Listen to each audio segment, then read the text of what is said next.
we conclude chinuch katan. Chinuch katan means the child's education. It's a preface to Shayich Ve'emunah, the gate of divine unity and faith. And in this, we're speaking about two types of love in the conclusion. Two types of love. One that's a gift from above that righteous people have, that they can delight in God.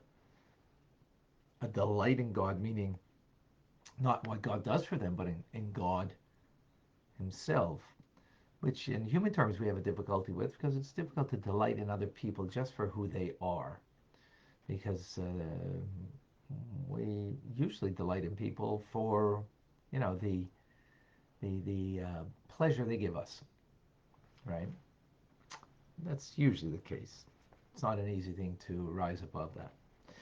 In any case, that is a higher level of love. A lower level of love, which is formidable, and so be it that we have that kind of love, is that we understand the greatness of God. We understand God as creator. We understand God in our lives.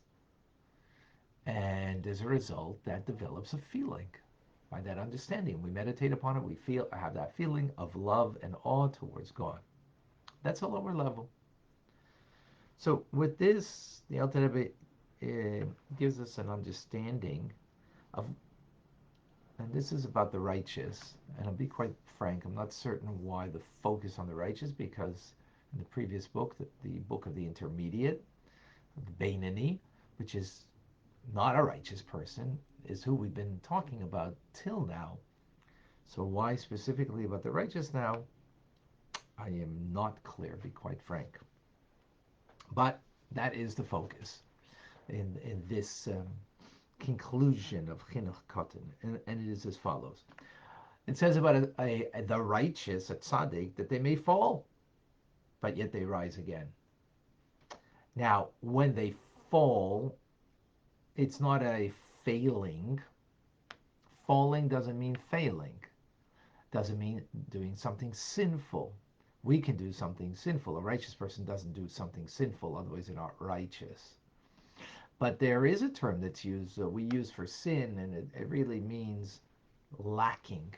And even the righteous are lacking, because, after all, only God is the only being that's not lacking. So even the righteous lack. And why do they lack? In order that they can grow.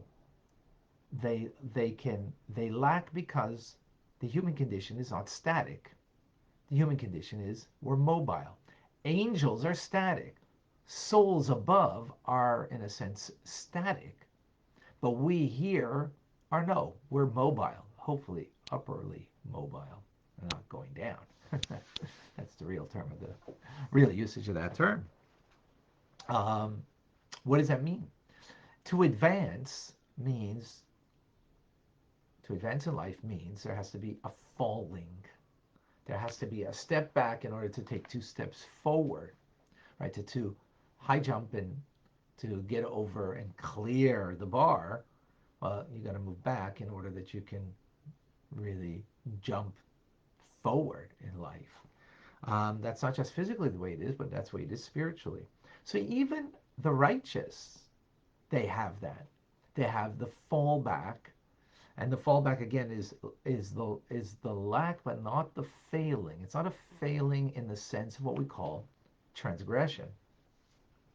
And again, the purpose is in order that they can rise to even greater heights, because we are mobile beings as opposed to static. Mobile, again, means in both directions.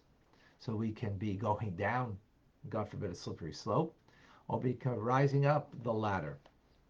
So the fallback for the righteous in their love of God, as opposed to the righteous, their love of God, as we just mentioned, two types of love, their love of God is a delight in God. It's a magnanimous love of where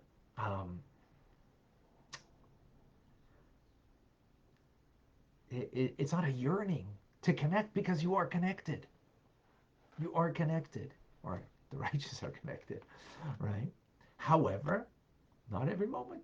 They have such a magnanimous love, such a deep, profound connection, they have a moment of falling back in order to rise to even greater heights. Now, what's the fallback love? The fallback love is the other type of love, which is a meditative love. And that's how they were raised. They were raised with that. And that's how we should, be raising ourselves, that we should be mindful of that, and we should be able to think and to recognize about God in our lives, God as creator, God beyond even creation, and to be able to think about that, meditate. And that's how we should ultimately be raised. Because the higher level of love is a gift from above that the righteous get, but this is what no one is born righteous, they become righteous, so they have to have the meditative love before that. So they fall back on this meditative love, so to speak, in the moment of, I don't know if you want to call it limbo, that of the movement back in order to climb higher, again, to become upperly mobile, um, is where the righteous come back to that which they were originally raised with. And with this, the Alter Rebbe explains what it means. King Solomon in his phrase that um, you should educate a child according to their ways. Well, the child love, this is a lofty child love, is a meditative love. Um, child in the sense that, you haven't matured completely. A completely maturing is the righteous who completely mature and have this love of delights in God. Uh, but their childhood love is what they were trained with, is a meditative love. So when they fall back, so to speak, in order to, move infinitely to greater heights, so they will come back to this kind of love. Therefore, when they get older, they shouldn't, don't lose it, because it's an important kind of love too, even though they have a much more profound and deeper form of love. And that is, so with this, the Alter Rebbe concludes the preface to Shayichud, and he says, in order to arouse any kind of love or awe for God, um, we need something before that. And what is that? The pure and faithful belief in the unity and the oneness of God. That's what we need.